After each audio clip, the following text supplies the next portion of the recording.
com muita alegria que nos dirigimos uma vez mais a cada um de vocês para darmos sequência a este curso bíblico Conhecendo a Palavra de Deus. Nós somos agradecidos a Deus por cada um de vocês que estão se esforçando, se dedicando para entenderem a Bíblia, para compreenderem e também para aprenderem a manuseá-la, a terem intimidade com a Bíblia. Nós queremos convidar a todos para juntos fazermos uma oração. Nosso Deus e nosso Pai que estás nos céus, te damos graças por este momento que nos concedes para estudarmos a Tua Palavra. Que o Teu Espírito Santo seja concedido a cada um de nós, abrindo a nossa mente para entendermos a Tua Palavra e colocarmos em prática em nossa vida. Abençoa todos aqueles que estão conosco estudando a Bíblia, em nome de Jesus. Amém. Nós hoje estaremos fazendo o nosso 12º estudo deste curso bíblico e como nós já vimos nas lições anteriores, nós precisamos nos esforçar, nos dedicar, assistir o vídeo várias vezes, fazer anotações, sublinhar os versos bíblicos na Bíblia. E outra coisa que nós precisamos fazer, sempre que quando for citado um livro da Bíblia, se ainda nós não temos em mente aonde ele se localiza na Bíblia, nós precisamos ir ao índice, ver ali em que página começa o livro da Bíblia que nós iremos ler e então procurar o capítulo, que é o número maior, e o versículo, que é o número menor, para possamos então ler juntamente o que está escrito na Palavra de Deus.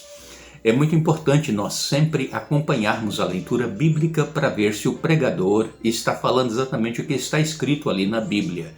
Nós, muitas das vezes, só vamos à igreja para ouvir um sermão e saímos dali sem conseguir reter nada em nossa mente do que foi dito, e sabemos que quando nós ouvimos a palavra de Deus ou quando nós estudamos é para a nossa edificação espiritual. Então nós precisamos nos esforçar para decorar os livros da Bíblia. Nós já propomos a vocês decorar todos os livros do Antigo Testamento, do Novo Testamento, e na última aula que tivemos nós decoramos até o livro de Apocalipse, que é o último livro da Bíblia. Agora, esta semana, eu quero propor a todos vocês para que recapitulem os livros do Antigo Testamento. Volte lá, procure relembrar os livros do Antigo Testamento, porque só assim nós encontraremos mais facilmente o livro da Bíblia quando nós quisermos encontrar. Por exemplo, se nós quisermos encontrar o livro de Amós, Amós está no Antigo Testamento, e está depois do meio do livro da Bíblia, depois dos Salmos, depois de Isaías, Jeremias, Ezequiel. Então, quando nós temos a noção mais ou menos aonde está o livro que nós queremos, nós encontramos muito mais fácil. Quando você estiver na igreja ouvindo uma pregação, não perca tempo procurando a passagem bíblica que o pregador cita, porque às vezes você vai demorar a encontrar e você perde a explicação que ele está dando daquela passagem bíblica. Então anote, leve uma caneta para a igreja, anote num papel a passagem bíblica e aí quando chegar em casa você leia na sua Bíblia aquela passagem bíblica e você vai relembrar o que o pregador disse nos comentários. Então, por isso é importante nós prestarmos atenção no pregador, o que ele está falando. E não, quando nós não temos intimidade com a Bíblia, não perdermos tempo procurando a passagem bíblica e perdermos a explicação da mensagem. Nós propomos então esta semana que você recapitule todos os livros do Antigo Testamento. Tá? E aí no final da semana, quando nós nos encontrarmos novamente, eu vou pedir para que você me escreva os nomes que você se lembra dos livros do Antigo Testamento. Não vale você depois, quando for escrever, ir lá no índice e olhar o que está escrito ali. Eu quero que você seja sincero com você e com Deus para ver o seu aprendizado, tá bom? Então, esta semana decore mais uma vez, recapitule os livros do Antigo Testamento. São 39 livros. Nós, na semana passada, estivemos aqui falando sobre a volta de Jesus, que é a nossa maior esperança, porque nós não fomos criados para viver eternamente aqui neste mundo de pecado, sofrendo, vendo as pessoas morrerem e tudo terminar assim. A palavra de Deus ela é clara em nos dizer que Jesus, quando ele veio a este mundo, quando ele terminou a sua missão, ele voltou para os céus para construir moradas para que onde ele estiver, estejamos nós também. Então essa é a nossa esperança, e a volta de Jesus ela está muito próxima, muito mais próxima do que quando nós conhecemos a verdade da palavra de Deus, muito mais próxima do que quando Jesus esteve aqui e falou para os discípulos que voltaria. Então os nossos antepassados que já descansam, a volta de Jesus está muito mais próxima agora.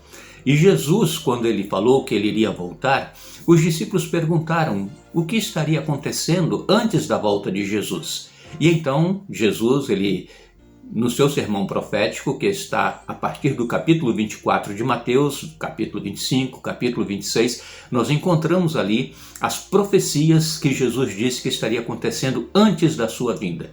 Mas antes de falarmos dessas profecias que Jesus deixou, eu quero que juntos nós leiamos em 2 Timóteo, segunda carta de Paulo a Timóteo, capítulo 3, versos de 1 a 5. O livro de 2 Timóteo está já quase no fim da Bíblia. Se você não sabe ainda encontrar, vai lá no índice e procure 2 Timóteo, e aí tem a página onde começa o livro. Você procura o capítulo 3 e nós vamos ler os versículos de 1 a 5. Olha o que o apóstolo Paulo escreveu, como que estaria o mundo, a sociedade em que vivemos antes da volta de Jesus. O apóstolo Paulo escreveu: sabe, porém, isto: nos últimos dias sobrevirão tempos difíceis, pois os homens serão egoístas, avarentos, jactanciosos, arrogantes, blasfemadores, desobedientes aos pais, ingratos, irreverentes, desafeiçoados, implacáveis, caluniadores, sem domínio de si, cruéis, inimigos do bem, traidores, atrevidos, enfatuados, mais amigos dos prazeres que amigos de Deus, tendo forma de piedade, negando-lhe, entretanto, o poder. Foge também destes. Esta é a condição da sociedade na qual estamos vivendo hoje. As pessoas, elas não se preocupam com as outras pessoas. Nós vemos que o apóstolo Paulo escreveu que os homens seriam avarentos, querem tudo para eles, só pensam neles, jactanciosos. O apóstolo Paulo diz que as pessoas seriam blasfemadoras, é o que nós vemos, as pessoas seriam desobedientes aos pais, é o que nós vemos. As crianças hoje, os filhos, quando começam a crescer, já não querem mais obedecer aos pais, são ingratos, são irreverentes. Então tudo isso nós vemos se cumprindo hoje e que mostram claramente que são sinais de que Jesus está voltando. Quando nós nos lembramos de alguns anos atrás, quando ainda éramos crianças, nós vemos que os filhos obedeciam aos pais, mas de uma certa época para cá, as pessoas passaram a viverem a sua própria vida sem querer ouvir os pais. E então nós vemos filhos contra pais, pais contra os filhos, são sinais claros e evidentes de que Jesus está às portas.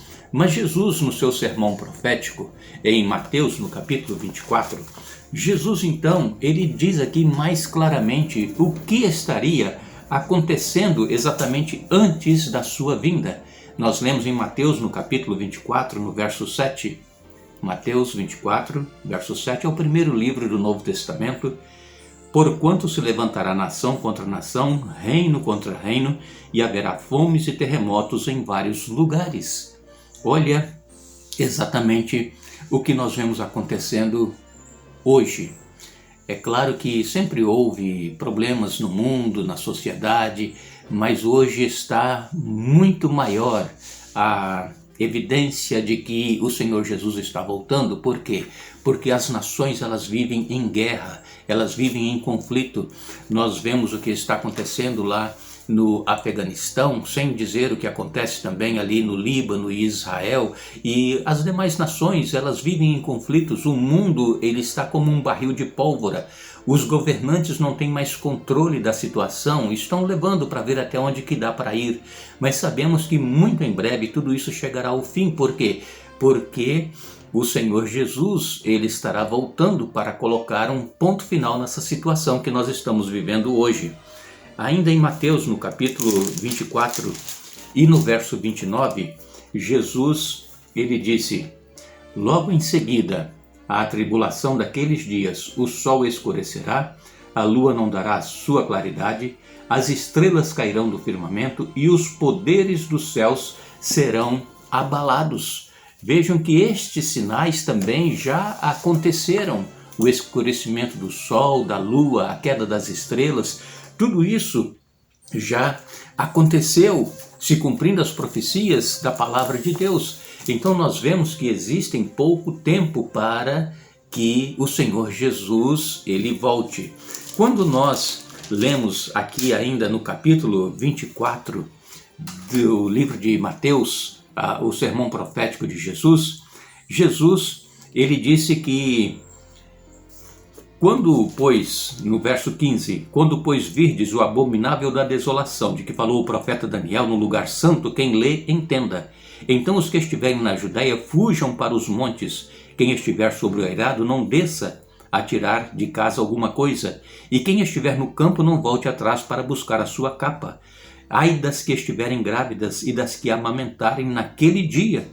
Orai para que a vossa fuga não se dê no inverno nem no sábado, porque nesse tempo haverá grande tribulação, como desde o princípio do mundo até agora não tem havido e não haverá jamais. Aqui em Mateus 24, versos 15 até o verso 21 que eu li, Jesus, ele fala aqui claramente sobre o abominável da desolação de que falou o profeta Daniel. O que seria isso, o abominável da desolação? Jesus aqui, ele estava falando a respeito da destruição de Jerusalém que ocorreu no ano 70 da nossa era. O abominável da desolação foi quando o exército romano cercou a cidade de Jerusalém, e então Jesus disse que seria o sinal. E quem estivesse então no telhado não descesse, quem estivesse no campo não voltasse para casa, quem estivesse na cidade não saísse, porque estavam cercados. Mas, miraculosamente, este exército romano, ele abandonou o cerco da cidade de Jerusalém, eles saíram por alguma razão, e aqueles que estavam crendo na palavra de Deus e nessas profecias que Jesus disse, eles fugiram da cidade quando o exército saiu. E esses cristãos que fugiram, eles não morreram. Agora, os que não eram cristãos, os judeus que permaneceram dentro de Jerusalém, o que aconteceu? Passado 2 anos, aquele mesmo exército romano voltou, cercou Jerusalém de novo, e eles não abandonaram o cerco até que todos que estavam dentro da cidade morressem. Foram milhões de pessoas que morreram em Jerusalém no ano 70 da nossa era. E o abominável da desolação que Jesus fala aqui, nós poderemos também transportar para os nossos dias. Hoje nós estamos vivendo esta epidemia e nós sabemos que milhares de pessoas já foram ceifadas as suas vidas por causa desta enfermidade. Mas o que seria então esta epidemia? É um sinal de que nós temos que acordar para a vida espiritual que nós estamos vivendo. Nós precisamos nos voltar para Deus enquanto é tempo, porque Ele está nos dando uma oportunidade.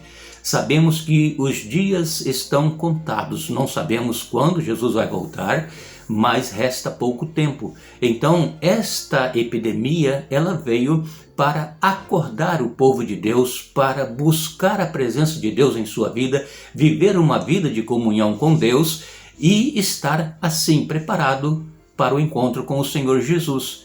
Porque quantas vidas foram ceifadas assim de repente, não tivemos nem oportunidade de visitá-los, nem de fazer o funeral digno para eles, foram enterrados de qualquer forma, porque não tivemos mais oportunidade de fazer alguma coisa por esses que já partiram nessa enfermidade, nessa epidemia. Então Jesus ele disse que haveria fome, pestes, terremotos. Nós vemos agora, ultimamente aconteceu esse terremoto do Haiti, mais uma vez, milhares de pessoas foram ceifadas as vidas também, e assim está acontecendo no mundo social, no mundo político, nas famílias, está tudo demonstrando claramente de que o Senhor Jesus vai voltar muito em breve. São sinais claros que nós temos na palavra de Deus, que mostram que o fim está próximo e que nós precisamos ter comunhão com Deus cada dia, estudar a Bíblia, orar e nos manter em comunhão com Ele para podermos ser achados dignos de estar com Ele por toda a eternidade. Eu deixo para você que você leia Mateus 24, Mateus 25, onde fala dos últimos acontecimentos da história deste mundo, e que isso sirva para nos despertar para o momento que nós estamos vivendo. Queremos agradecer a todos vocês que estiveram conosco em mais este vídeo aula, que o Espírito Santo nos ilumine, nos ajude a entendermos e colocarmos em prática o que nós estamos aprendendo para que nós possamos estar preparados para o encontro com o Senhor Jesus. Nós desejamos a todos vocês que as bênçãos de Deus sejam derramadas sobre a sua vida, sobre a sua família. No próximo sábado nos encontraremos com mais um estudo deste curso, Conhecendo a Palavra de Deus. E esta semana, então, procure decorar mais uma vez, relembrar os livros do Antigo Testamento, para que você possa depois me escrever dizendo quais são os livros que você se lembra do Antigo Testamento de uma forma que está gravado na sua memória, e não olhando o que está na Bíblia, depois que você for me escrever. Que Deus nos abençoe e até o próximo vídeo aula.